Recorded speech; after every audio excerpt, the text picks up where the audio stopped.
All right, good afternoon, everyone, and welcome to the April 2023 CORA Capital College presentation. CORA College is our monthly webinar series where we host an expert in the field of financial planning to discuss the current trends and share their specialized knowledge. Our next presentation will be in May, and you can keep an eye out on your email for that in the coming weeks. Today's presentation is Life and Legacy, Key Pieces of an Estate Plan. I'm Sal Cosavera, President of CORA Capital Advisors and your host for this educational workshop. Our presenter today is Mike Sosnowski, Director of Advanced Markets with Transamerica Investments. Mike has been with Transamerica for 15 years and is a certified financial planner among a host of other designations. Before I turn it over to Michael, I want to note a few housekeeping items. First off, all participants are muted. However, we encourage you to use the chat feature to ask questions, and as they come in, Mike or I will be happy to answer them.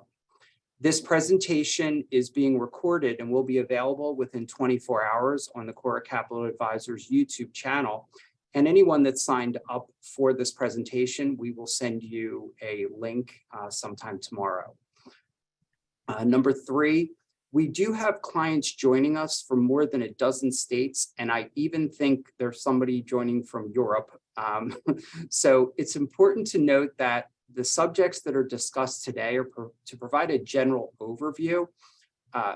It's not really specific to an individual state or locale, so please keep that under advisement. And we would encourage you to consult your legal or tax representatives for specifics on your situation. And to that end, while Mike and I have a lot of designations between us, we are not CPAs, we are not attorneys. So please make sure to consult a specialist. And if for some reason you're not sure who to consult or you would like a recommendation, we will do our best to provide one. Just certainly let me know. And with that, I'm going to turn it over to Mike. All right. Well, thank you, Sal. I appreciate this opportunity. And I want to thank everyone for coming out this early evening, this late afternoon to join us for today's presentation. Now, just a quick background on who I am, who I represent. So my name is Mike. I'm with the Advanced Markets team at Transamerica. And my responsibilities, really one of my main responsibilities, is to provide ideas on different financial planning topics. And I would say today's topic, estate planning, it's really a topic that, well, has a tendency to be overlooked, right? It seems like many individuals will put this planning agenda on the back burner, right? They're just going to get around to it when they get around to it. Plus, really, when you think of the term itself, estate planning, right? This usually projects this idea of ultra wealthy individuals. And, if I were to ask you, what do Philip Seymour Hoffman, Heath Ledger, James Brown, and Prince all have in common, right? You'd probably say, well, pretty wealthy celebrities out there, right? That's true, but that's not all they had in common. What they also shared was that they pretty much all ignored the importance of estate planning. And really what they did is they left behind what people would call, refer to as a mess for their families to deal with. And, this is true for large estates, but it's also true for smaller estates as well. Even the smallest of estates can create some of the biggest headaches for the survivors, for the family, for the loved ones. So when we talk about estate planning, we're talking about protecting yourself as you get older and really protecting the interests of those people that you care about the most. And as Sal had mentioned, right, we are not lawyers. We can't provide any type of legal advice. We're not CPAs. We can't provide tax advice. But what we can do is go over, ideas about estate planning. And, this whole idea of estate planning, it may seem daunting, but really, if you break down this process, it may not be so complicated. And really, if we break it down to what it really is, estate planning is being prepared in case you become sick. It's deciding how to transfer your wealth when you're gone. And it's really maintaining control of that transfer, right? It's controlling the asset being passed, but more importantly, it's controlling the tax liability, the tax implications of that type of transfer.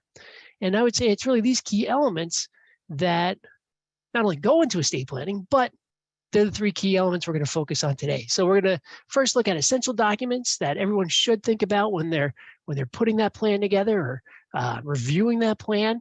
We're going to talk about how retirement plans and retirement accounts fit into the estate planning idea. And then we're going to touch on really trust planning and how trust may be able to accomplish some of those goals that you have. So we're going to start off right here by looking at those essential estate planning documents. Now, when we think about essential documents, it's usually the will that comes to mind. But with that being said, we can't overlook the importance of having a power of attorney on file, as well as an advanced healthcare directive. So what we're going to do now is just take a moment to look at all three in a little bit more detail. So this slide here, this is the will, right? Will, probably the most basic of estate planning documents, yet there are so many individuals out there that don't have one, right? There are so many that have passed away even recently without having a will drafted. We come across, I mentioned celebrities earlier. Well, there's individuals without a will. It was Aretha Franklin. There was Prince, Abraham Lincoln. There was Jimi Hendrix, Bob Marley, Sonny Bono, Picasso, Howard Hughes. That's just to name a few, right? All passed away without having that draft, without having drafted that will, without having that will on file. And since there was no formal will in place, well, now the courts are going to decide. They're going to decide how to distribute your wealth, how to distribute your assets. And, with individuals like this, right, we have significant estates where there's going to be significant assets that are going to pass, again, not based on the wishes of the individual that passed, the deceased, but on state laws. And unfortunately, these intestacy laws, what they can sometimes lead to is disinheritance, right? Disinheriting certain family members. So it's the will, it's the most basic.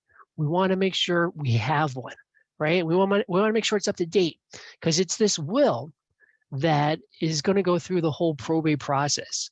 So probate, sure, we all know it's just that process of proving the will, right? Making sure that will is valid, making sure that passing title of assets can be accomplished, right? So we can pass that legal title of assets to those beneficiaries. And it's good to have a will, right? It's something we definitely want to have. Just keep in mind that it's not all encompassing, right? There should be more. And the reason I say that is because there are a couple of disadvantages to just having your will. And the first one here, probate, right? Probate can take anywhere from 7 to 24 months, right? We have this acronym here, right?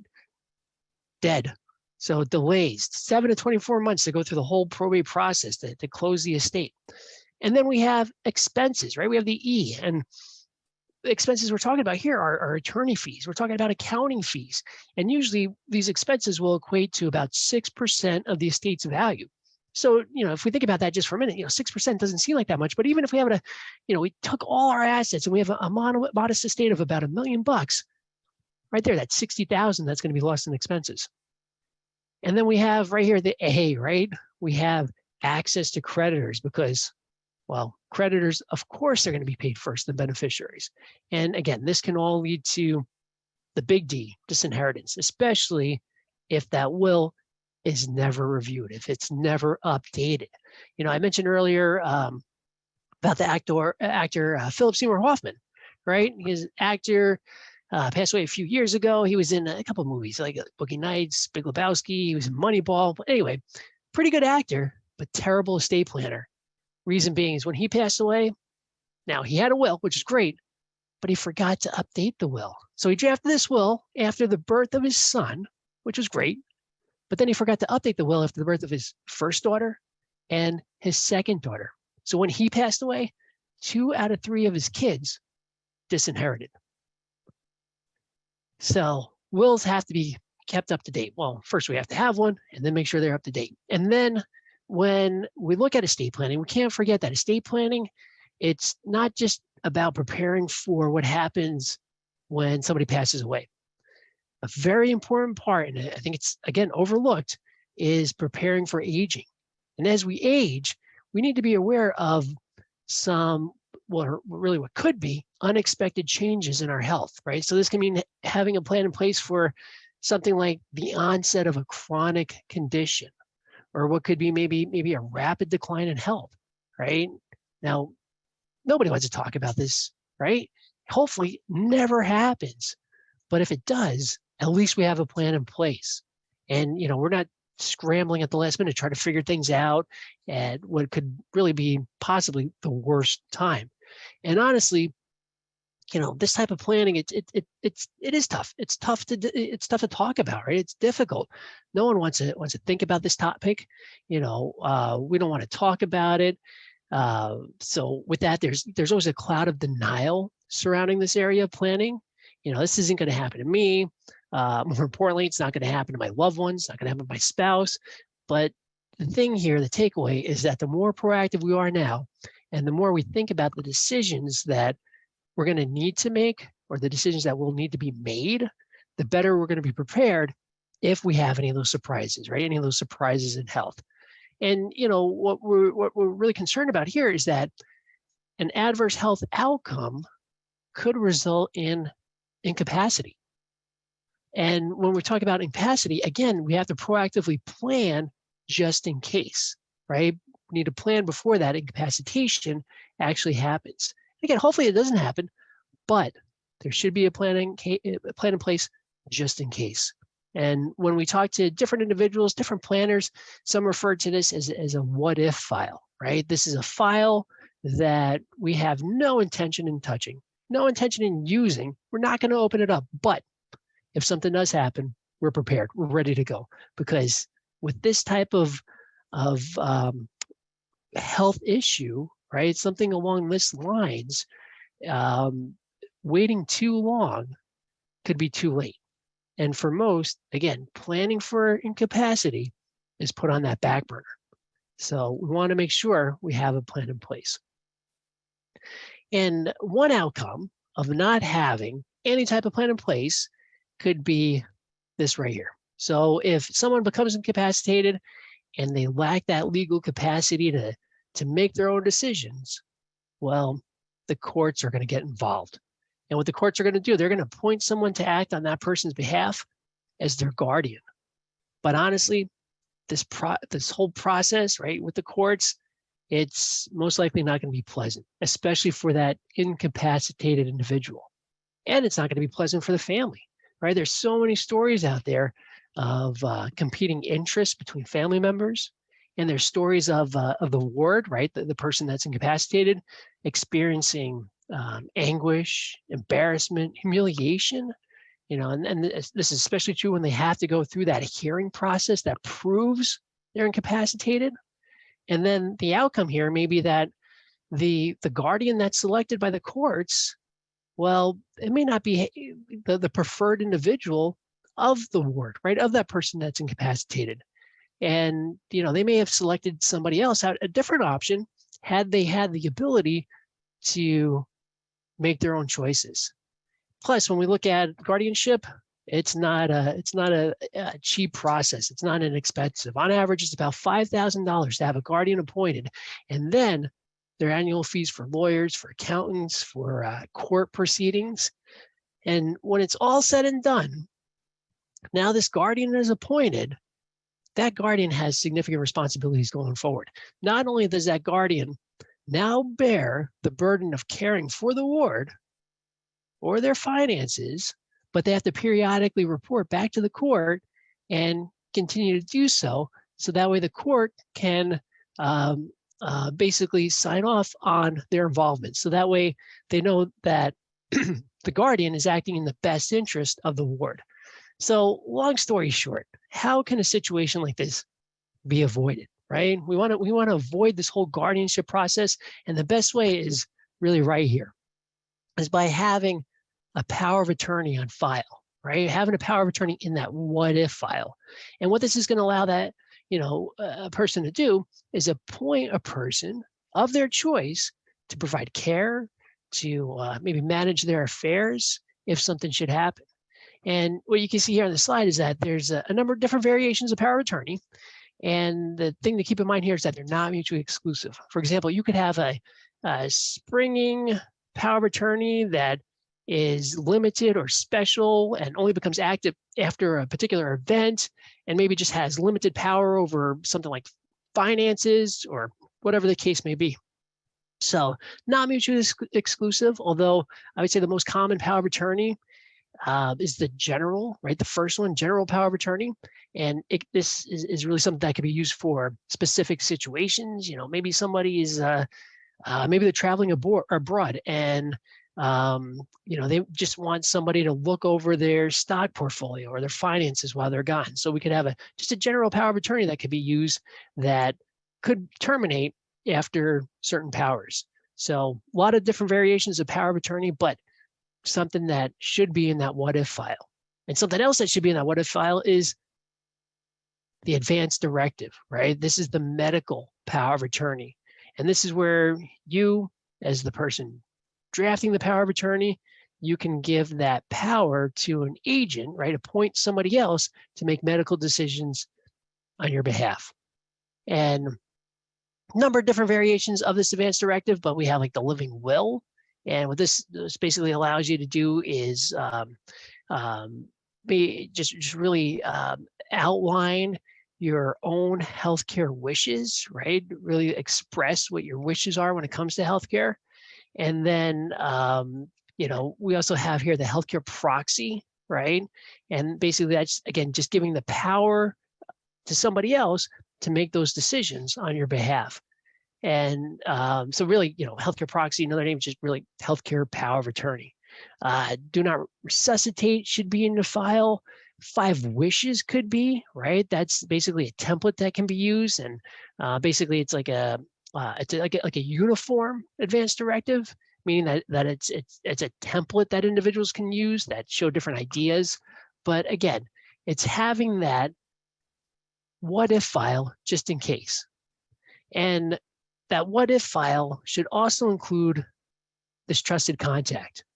A trusted contact is really just somebody who you know, who Sal could reach out to, whose team could reach out to, just to you know, confirm your current contact information, just to confirm your health status, just to confirm, you know, maybe contact information for other authorized parties, right?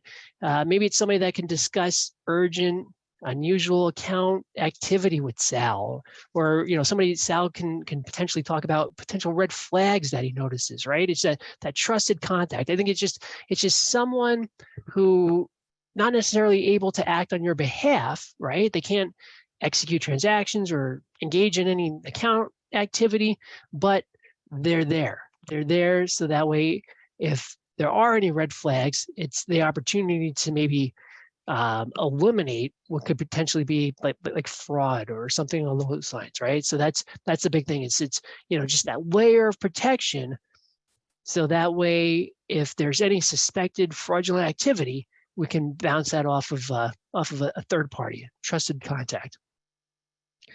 So with that what if file, right?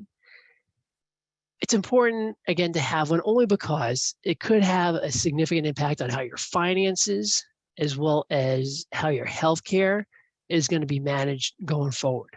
And here's just kind of I guess a roadmap, just a quick roadmap as far as how to get that process started. So we have the power of attorney, right? We can either, well, create one if we don't have one on file, or make sure if you do have it, just review it, right? Make sure the language within that power of attorney is still suitable. Make sure that power of attorney is still going to accomplish whatever your intentions are down the road. And then make sure that, you know, that the appropriate agent is identified on that power of attorney. And more importantly, that agent that you identify, do they know their role, right? Do they know that they potentially could be an agent on of a power of attorney? And do they know what their responsibilities would be or could be if that power of attorney should be executed? So we have the power of attorney. We want to make sure the agent is aware. We want to make sure that we do have that advanced healthcare directive on file. And Again, we want to make sure that the agents on these documents are not only, kept in the loop as far as their roles and responsibilities, but make sure they know where these documents are kept, right? Make sure we know that everything is in this what if file, but make sure those agents have access to it as well, or at least know where to go if something should happen. And then, of course, we want to have that trusted contact on file. So a couple of considerations, right? Main takeaway here is that we want to make sure we have all the appropriate legal documents in place. We want to make sure that our wills are, well, drafted and up to date. We want to make sure we have the right power of attorney with the right language in there, the right healthcare directive on file.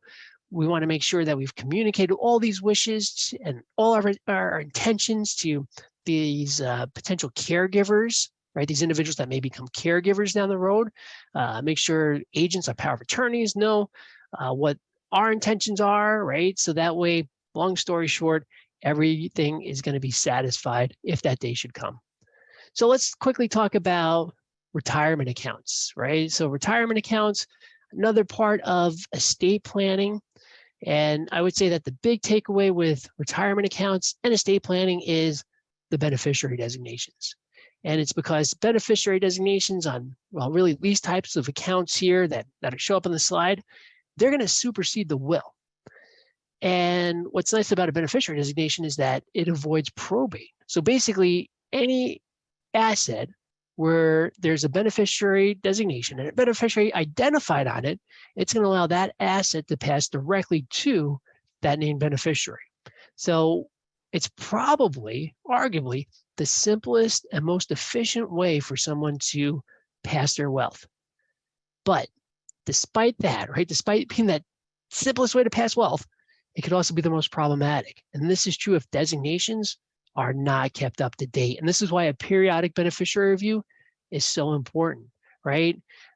Just, review beneficiary designations just to make sure that everything coincides, estate plans with beneficiary designations and distributions. Because there's a way to think of this is when we talk about beneficiary designations, it's a topic that's usually unimportant until it becomes important. And that's usually when it's way too late. So we just want to make sure that, things are updated. We want to make sure that when we're looking at beneficiary designations, that nothing's blank. Because basically a blank beneficiary designation is the exact same thing as naming an estate as beneficiary. So what does that mean? Well, what we're doing is we're converting this non-probate asset into something that's now going to be forced through the whole probate process. So make sure anything with a beneficiary designation, make sure they're not blank.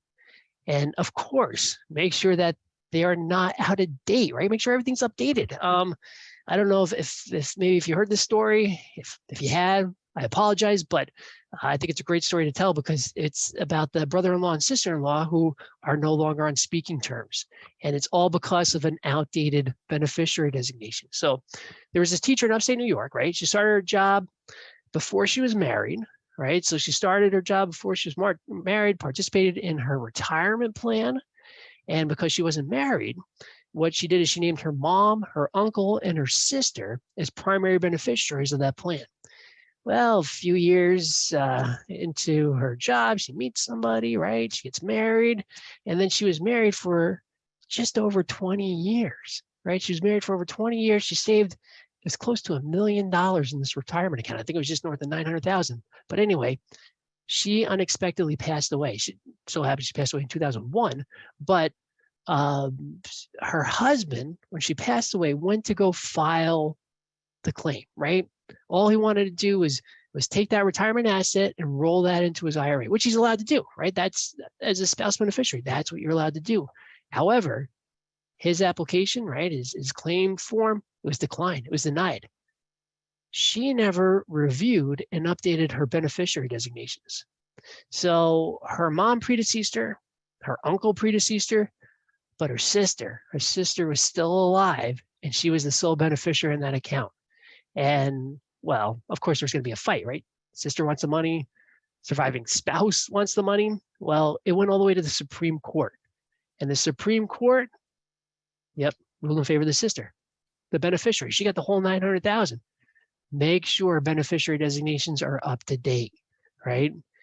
Make sure if you experience anything like a death in the family or a disability in the family or divorce or maybe a birth or a marriage, any of these life events can fundamentally fundamentally alter any type of estate plan or retirement plan, alter any beneficiary designation, the payouts for those types of accounts.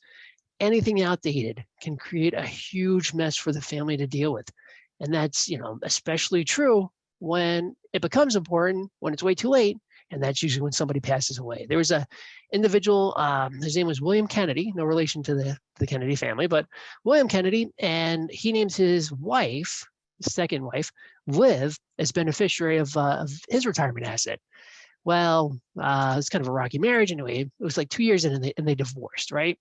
And it was his divorce decree that was to cancel all beneficiary designations.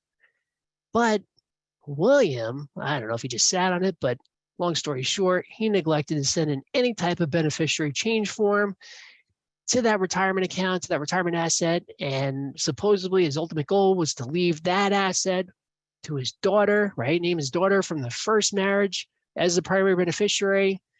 Well, he didn't do that, right? And so when William passed away, that plan, that retirement account, paid all proceeds to the ex-wife, paid to Liv, right? She was still the beneficiary. He never updated anything. And, according to his daughter, that's not what he wanted. So she tried suing, right? She did the exact same thing, took it all the way to the Supreme Court. Yep, of course she lost. Supreme Court ruled in favor of the ex-wife Liv. So now stepmom has all these assets and poor stepdaughter has nothing. But updating beneficiary designation is so important. And something else to consider here too is, what happens if a primary beneficiary on these accounts predeceases another beneficiary, right? How are these assets going to pay to those surviving beneficiaries? Sometimes they're going to pay to that, just that to the surviving beneficiary. So if we had 3 beneficiaries, one predeceases everybody, now those proceeds are going to pay to the 2 surviving beneficiaries, right? That's referred to as per capita, a per capita distribution.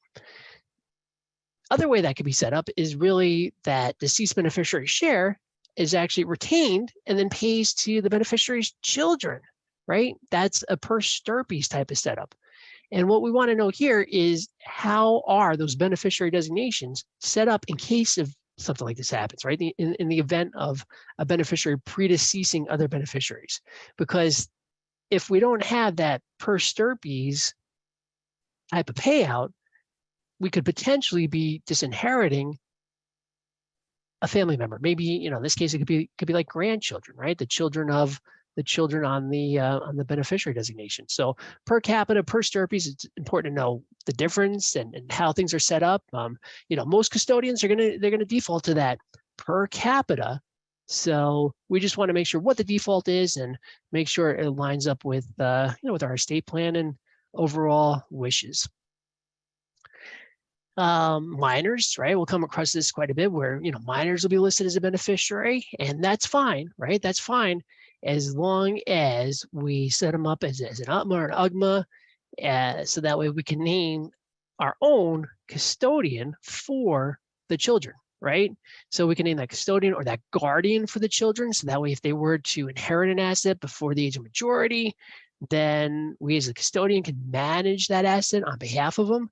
Because if we don't, right, if we don't name that custodian while we're alive, and then we have a payout that goes to these underage children, again, the courts are going to get involved, right? The courts are going to get involved, and now a custodian or guardian is going to be appointed by the courts. And sometimes that may not be the best route, may not be the person you would want to manage your children's assets. So we have that. We also have a trust listed as a beneficiary. And I mean, don't get me wrong, right? Trust can make sense, so many different situations, but just keep in mind that the distribution options from retirement accounts, they could be limited, especially if we're talking about IRAs and spouses. Because if we name the trust instead of a spouse, we may lose rollover opportunities. We may lose continuation options, right? All tax efficient ways of receiving an inheritance like that. There was a case just recently where the husband's IRA, and he named his trust as a primary beneficiary instead of his spouse on his IRA. So he passed away, right? Proceeds are paid into this trust. Now the surviving spouse, all she wanted to do was continue her husband's IRA, right? Continue the IRA and then figure out what to do from there, right? So many other things going on. Last thing I want to do is maybe have some, unnecessary distribution, an unnecessary tax bill. So it's something she's allowed to do. However, because the trust was listed as primary beneficiary instead of her, the custodian didn't allow it.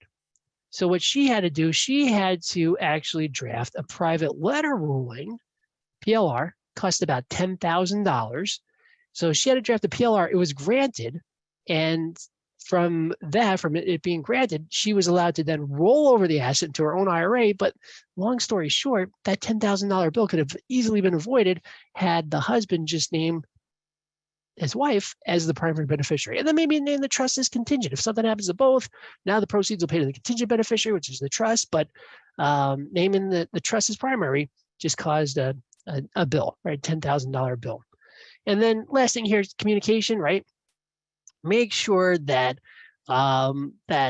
beneficiaries understand what accounts their beneficiaries on, right? And make sure that documents are in a place where like beneficiaries know they'll be. We're the executor of an estate, right? I kind of throw this story out here. My grandmother, she passed away. She had a will, right, many years ago, which is great. She had a will, but she took the will, she folded it up, she put it in a shoebox in a closet that was some hall, some area where nobody thought about looking. The executor, my aunt, it took her about 3 months just to try to find the will before she could start the whole probate process.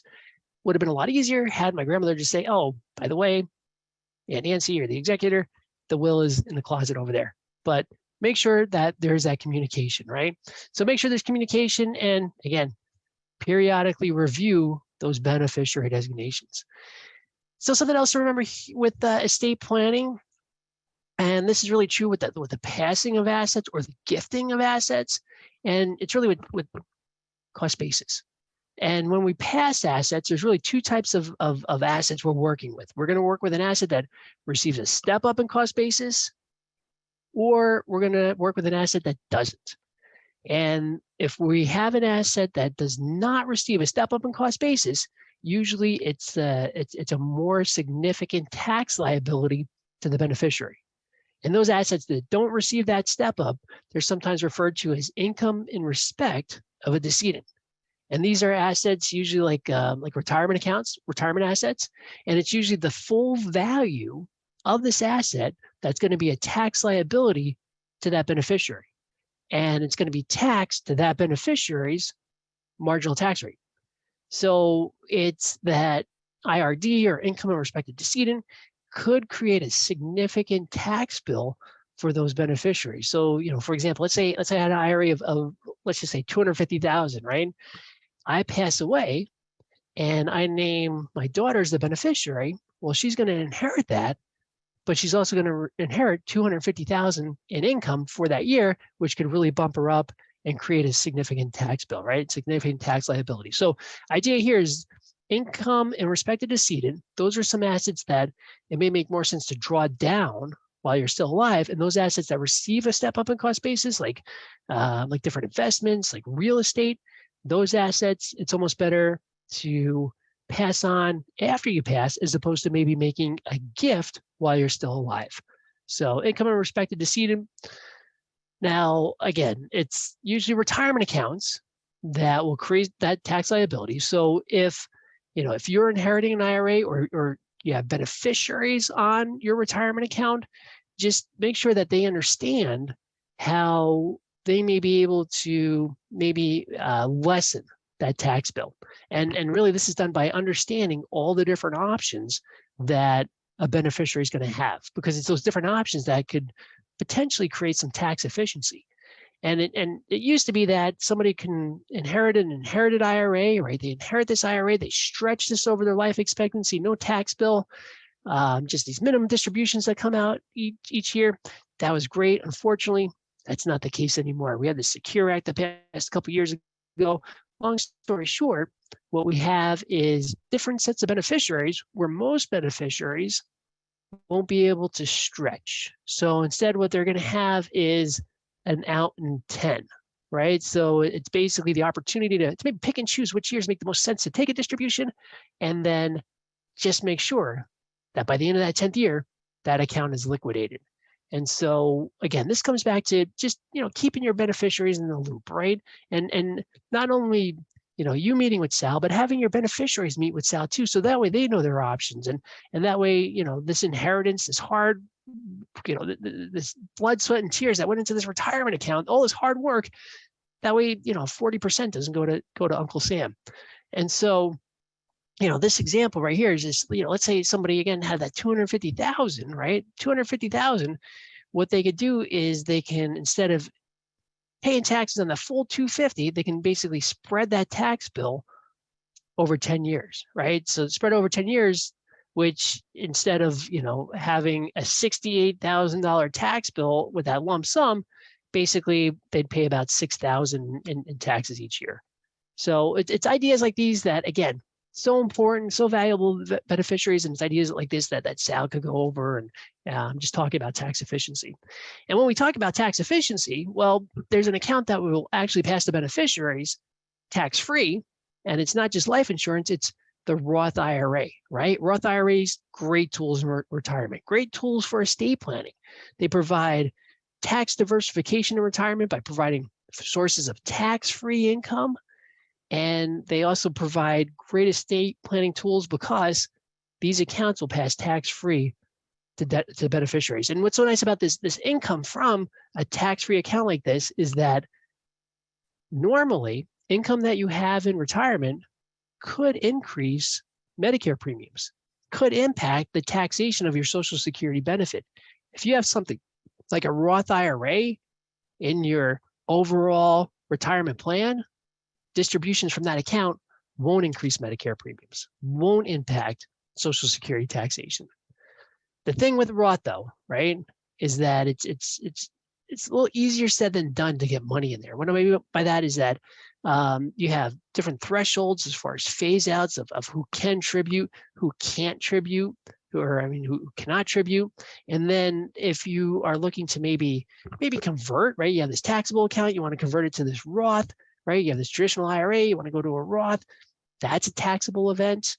So there's, opportunities to maybe put money into a Roth. The only thing is that we have to look at the tax liability, and depending on your situation, there may be deductions that individuals can take to lower that tax bill. But again, the reason I even bring up Roth is because it's just a valuable tool in a retirement portfolio, especially when we're talking about a distribution portfolio down the way.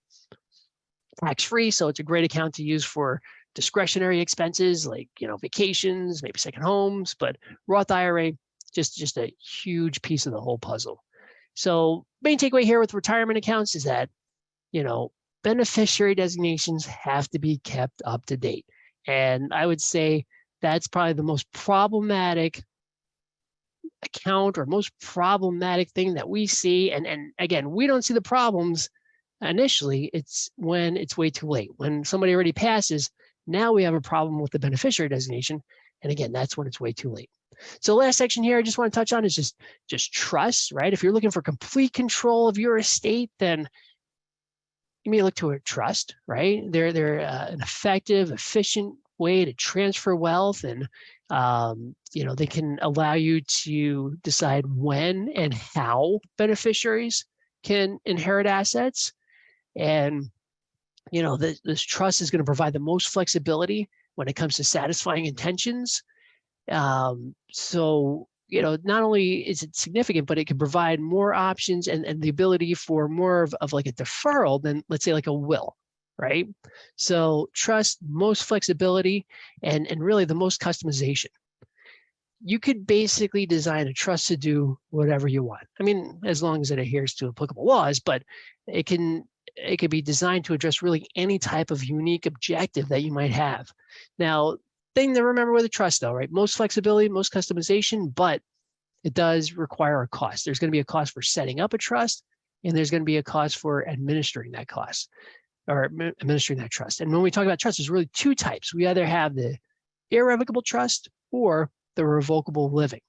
Revocable living, these are often used as beneficiary wrappers, right? It's really those assets that don't have a beneficiary designation we could put in the trust.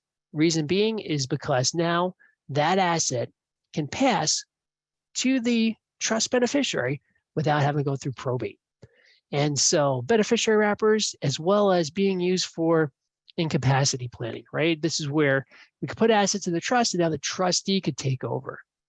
So revocable living, and then we have irrevocable trusts. And these are really estate planning tools. And what they could do is they could lower the value of larger estates. They can control the disposition of assets. They're used for charitable planning. They can, really dictate when assets are to pay to beneficiaries. Again, they're used quite often in tax planning. And, especially if there's going to be some sort of estate tax liability that we're looking at, right? We're getting these assets out of our estate, we're putting them into the trust. And then we can use trust for charitable planning strategies, a lot of different and unique opportunities there. But again, it comes with controlling assets. And we'll see trust used quite often for, individuals, maybe it's grandchildren, great-grandchildren to pay for maybe first homes or colleges, or maybe the trust may be designed to protect children from a previous marriage if that's a concern. But again, so much opportunity with irrevocable trusts where the customization is almost unlimited. So really when it comes to really controlling the distribution of assets, really what we want to do is identify first if the will is going to be sufficient, right? Is the will going to be sufficient in accomplishing our objectives, our intentions? If not, let's look to that trust, right? Let's look to that trust to provide that control we need. And, again, it's satisfying our intentions, right? We want to make sure we have those tools in place so that way we can decide how and when those beneficiaries are going to receive those assets. So here's really how we bring it all together, right? We kind of mentioned this before where, Sal, myself, we're on the more the financial side. But again, if it's tax planning, if it's estate planning, we know individuals that we can help you out, right? We can get you in the right direction. And it's really bringing all three together that really put the estate plan in together, really put the pieces of the puzzle.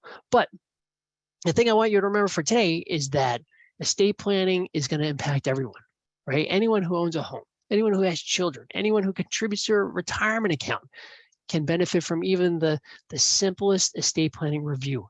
And that means, just meeting with Sal, talking about beneficiary designations, talking about having that what if file in place, right? Because it's little conversations like that now that can have a huge impact down the road. So with that, I appreciate your time, and I'm going to turn it back over to Sal and open it up for questions. Mike, thank you so much.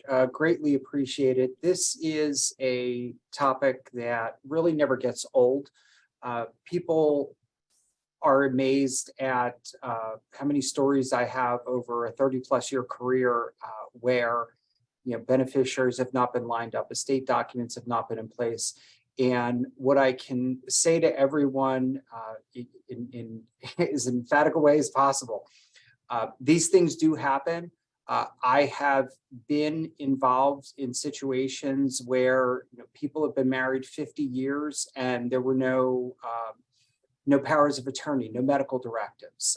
I early in my career actually witnessed a wife not get a beneficiary payment from a retirement plan because her husband had named his high school girlfriend as the beneficiary when he had started working at his job, so many years ago. These things actually happen. Not having a beneficiary designation can have grave consequences. We had a client many years ago lose a large life insurance policy, a death claim, to, believe it or not, the IRS, because there was an outstanding lien. And when the money came into the estate, the IRS jumped all over it and the widow got nothing. These are easily things that can be fixed. if you're looking at your estate planning and crossing your T's and dotting your I's. The other aspect that I would point out here is over the last couple of years, we have had monumental changes in the retirement plan world as it relates to beneficiaries and their designations and how you can claim assets from IRAs. Your documents may not be sufficiently lined up with the current rules that are in place for beneficiaries. And that in and of itself says that you really should take a look and make sure that your estate plans line up appropriately with your wishes and desires. Strangely, Mike, we're not getting any questions, which I see that quite a bit though. Usually it's a lot of information and then you kind of absorb and then then something triggers or, oh, you know what they talked about the other day, you know, I just came across this right now. And usually it usually generates follow-up questions after the fact. And, you know, I would say for those of you that are clients of ours, once a year, we do tend to reevaluate all the beneficiary designations, make sure they're correct. And I can tell you that in the event of a change of circumstance in a family, if someone's passed away, divorce, a marriage, birth of a child, that becomes a check-in point for us generally to make sure that we're at least reviewing the beneficiary designations, because, you know, as we've alluded to in this conversation, what's in writing is in writing, and it doesn't matter what you intended. What's in writing is in writing, and when somebody passes away, that's it. I would also advise everyone, if you still have money in a former employer's retirement plan, this is another spot where we've seen over the years things happen. And, you know, keep in mind, when there is a claim for a retirement account, especially at an employer, years ago, those were not logged in electronically. Many employers still keep paper files for beneficiary designations, and you might have changed it. But if you've passed away, it's not the last one that you filed that the employer may find. It may just be one that was a lot older and had been replaced, but somebody never tore it up and threw it out. And so it doesn't hurt to check on your beneficiary designations, and then B, when in doubt, just submit a new form.